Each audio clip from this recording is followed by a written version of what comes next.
Замучил кашель, болит уже все в груди, никак не можешь избавиться от приступов, мокрота не отходит, постоянно чувствуешь першение и сухость, сил уже больше нет никаких. Знакомо?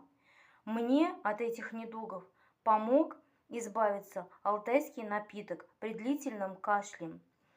Вот эти вот целебные гранулки, смеси растительных экстрактов подавляют инфекцию, устраняют бронхоспазмы, отечность, облегчают состояние и помогают процессу восстановления организма в целом после вируса гриппа, коронавируса и ОРВИ. Сегодня на акции по сниженной цене. Поэтому, если хочешь выгодно покупать алтайскую продукцию с подарками и скидками, присоединяйся по ссылке в мой чат. Всем здоровья!